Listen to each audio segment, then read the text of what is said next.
magandang gabi sa inyo guys. Sa lahat na nakapapanood ng video ko na to. At saka sana masuportahan nyo ako sa YouTube ko at saka sa Google. Gusto kong ipapaliwanag sa inyo kahit simpleng tao lang tayo, diba? Wala tayong pinag-aralan, mukha lang natin umabot na sa 40 kung tingnan, pero bata pa tayo.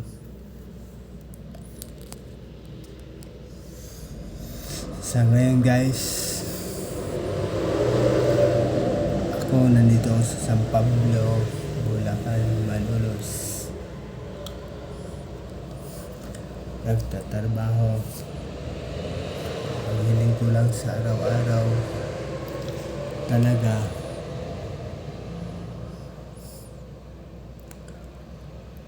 mabuti yung delivery namin sa Port Central. At nakikita naman yung mga dilata sa video ko. Yun ang patunay. Bukas kung mag-deliver naman kami sa direct way, bigata naman yun guys. Pero pasalamat tayo na nakapagtrabaho tayo ng ganito. At saka masaya din tayo kasi sa araw-araw dumadaan tayo sa kalsada at nakakita tayo ng ibang tao din na malungkot. Nangyayari sa buhay nila, nangyayari din sa ating buhay. Yun ang salamat sa Diyos. Di man natin nagkwentuhan yung ano ang nangyari. Pero kung ako ang tatanungin nyo, marami na akong kwento at saka karanasan sa buhay. Yung patayan sa ganun sa kapwa-tao. Kung sasabihin natin military, voluntary lang tayo. At saka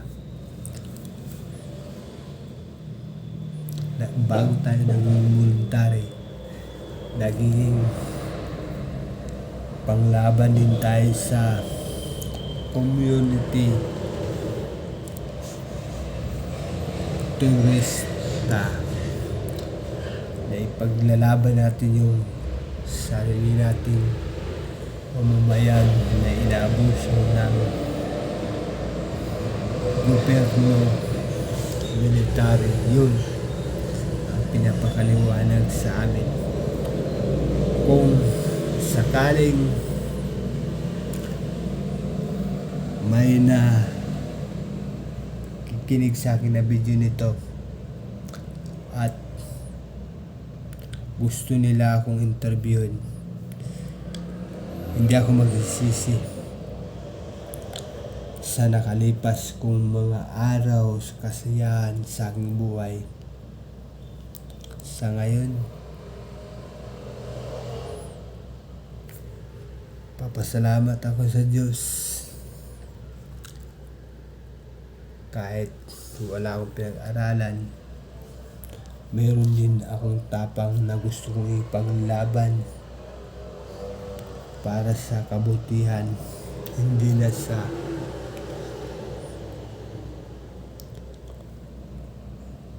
kabutihan na aking sinumpaan dati.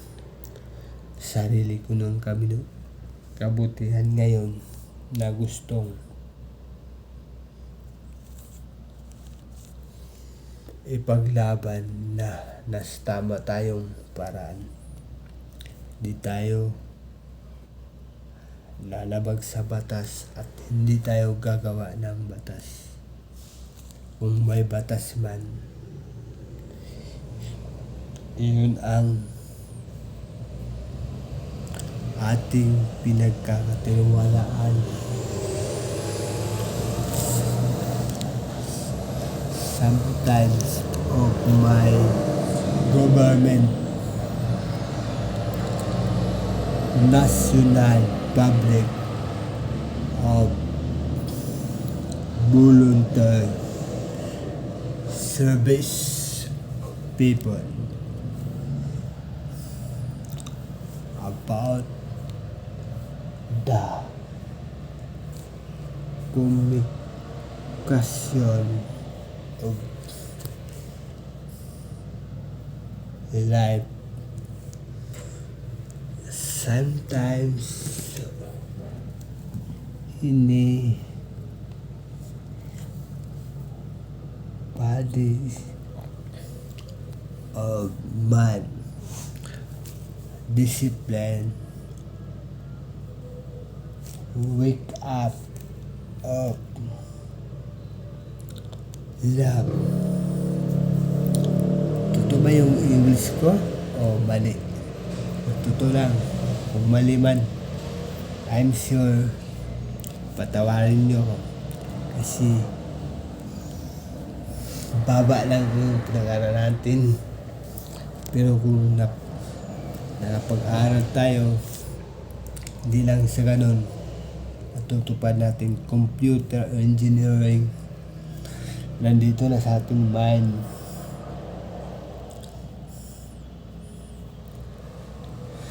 Bibigyan tayo ng batas na buhay ng Diyos na babalik ako sa pagkabata na gusto ko maabot yung pangarap ko nasa tamang paraan at saka pagmamahal ng kapwa-tao na may pinaglalaban. Di tulad ng communist terorista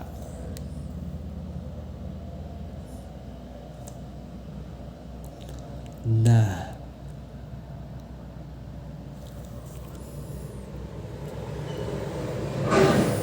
di man tayo makasabi ng panandalian lang na batas, pero mas maganda yung meron tayong batas. Doon tayo natututo paano gawin sa sarili natin yung tama at saka mali, na may inaalala tayo nakakalagyan sa ating buhay pag nagkamali. Kunwari, nakapatay tayo ng kapwa-tao, makukulong ka, or illegal business, something of drugs at cocaine. Yan ang maling. Wag niyong pasukan na magkaroon kayo ng bagay na di dapat gawin sa kapwa-tao. Tayo lasinggero na, makainom lang tayo, okay na. Basta wag tayong papasok sa mga ganyan. Sa ngayon, maraming nag-uhusga sa aking buhay na ako daw ay isang, sabi natin sa aking mga kasamaan, adik. Pero di nila alam kung ano ang pagka-adik ko. Ang adik ko lang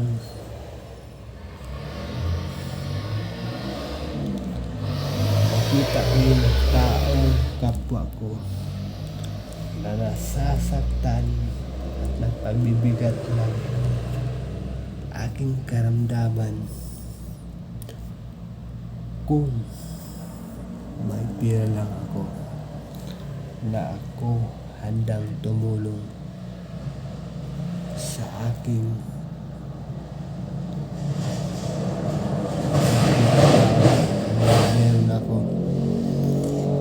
hindi ko pagkakaila ang lahat ng bagay dahil yun ang bigay ng Diyos na ikaw ay makapagsisimula ng magandang buhay doon sa dulo ng kanyang pagmamahal. Ako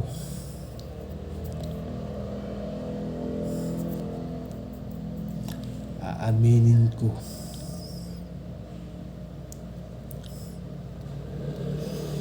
marami na akong karanasan sa buhay. Hindi ko gusto na maging matapang dahil ang tapang, ang kabaliktaran ay kamatayan.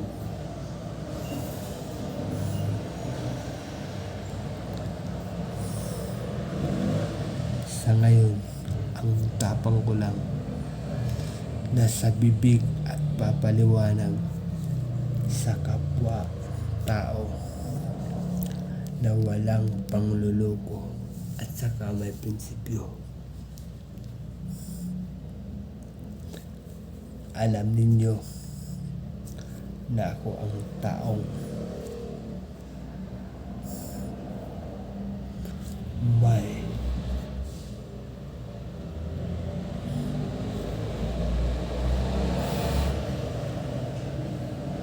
pinaglalaban. Sa ngayon, aminin ko na doon sa Mindanao, dati ako isang lasinggero. Nasangkot ako sa pag-inom. Sa sobrang wala na akong kaisipan, nagkamali daw ako sa isang bagay. Hanggang ngayon, di ko pa makalimutan yung gumagawa ng kasalanan sa akin. At saka, tanim na tanim ko pa rin sa utak ko na nakainuman ako, wala akong kasalanan na nilabag. May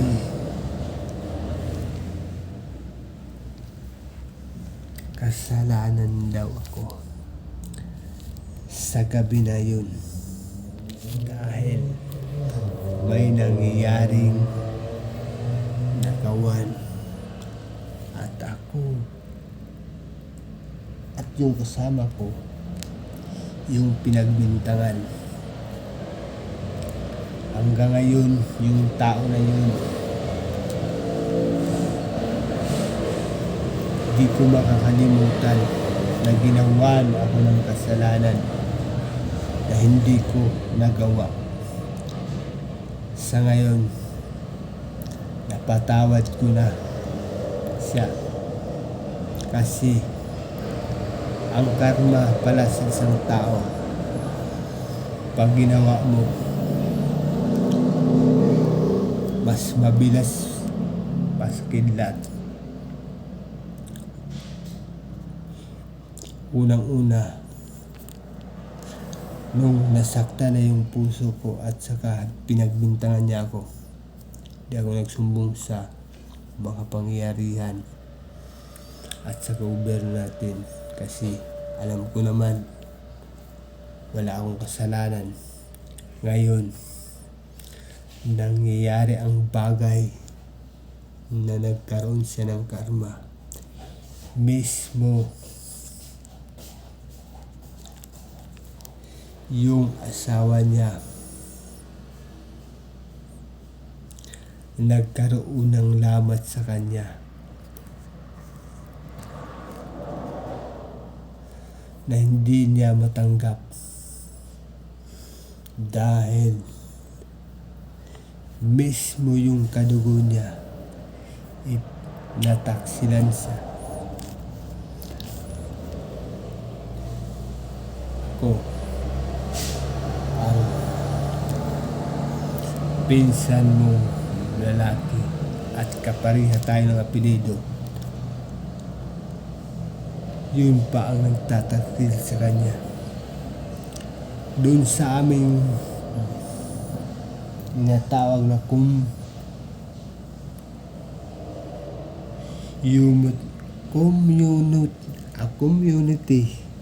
komunidad, tribal shifting,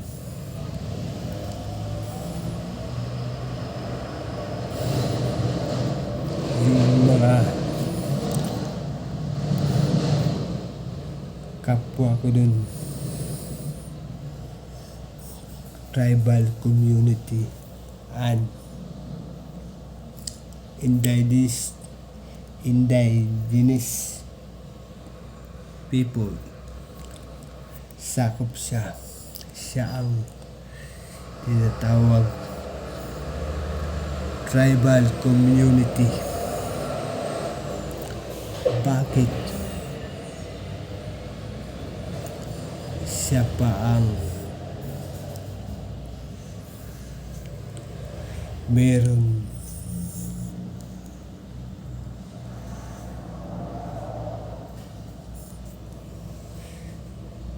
nangyayari sa buhay niya? Yung tribal community na leaders namin, yun ang pinsan niya na nagtataksil sa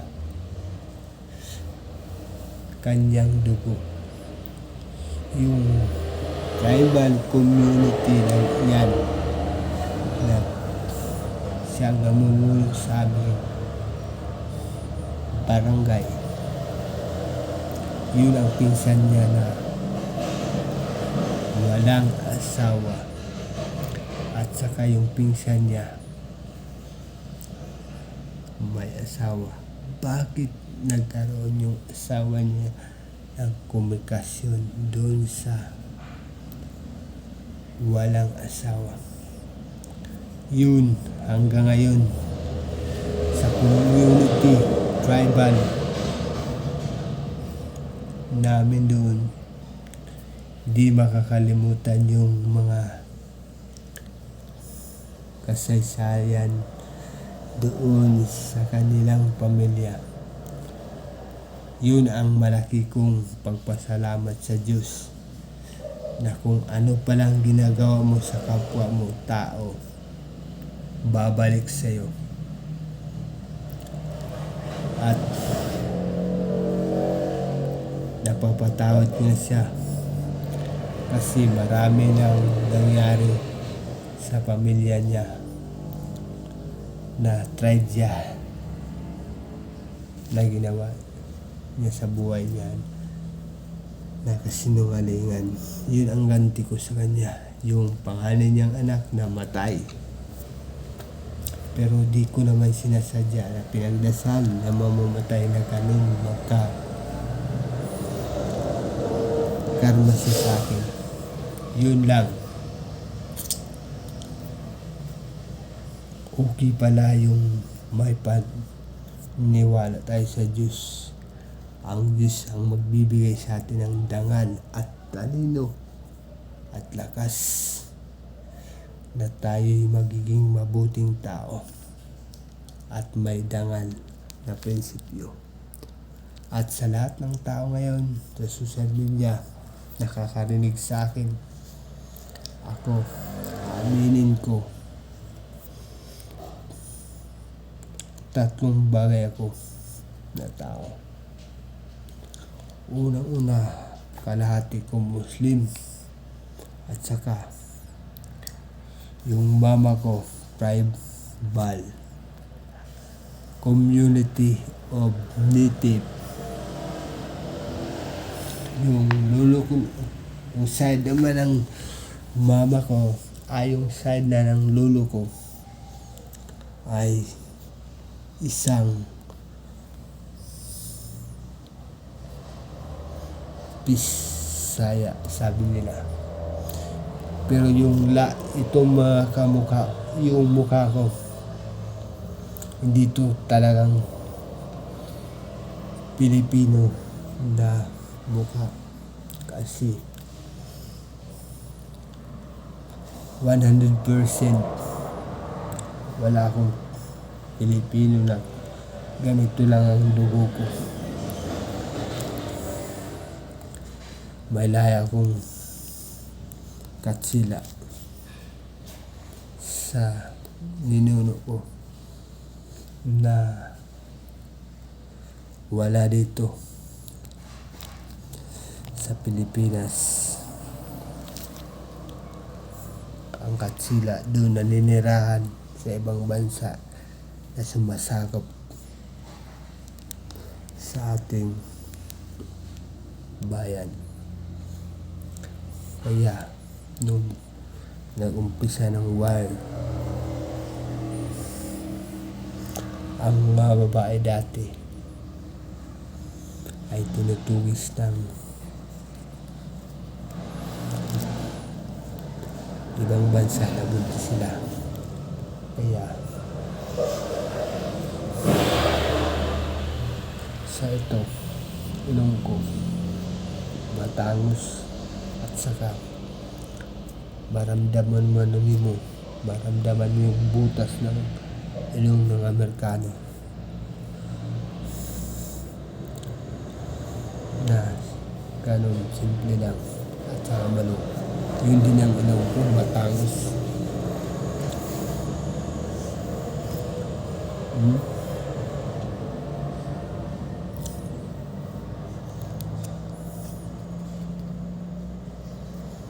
Kasi kung ang mukha ko,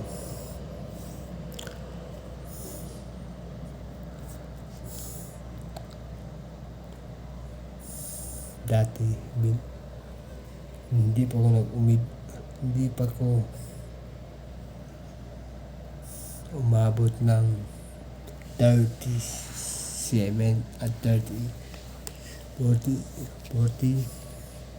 hindi pa ako umabot ng 40 yung mukha ko. Kahit tingnan mo yung ilong ko, maluwag yung butas, tangos yung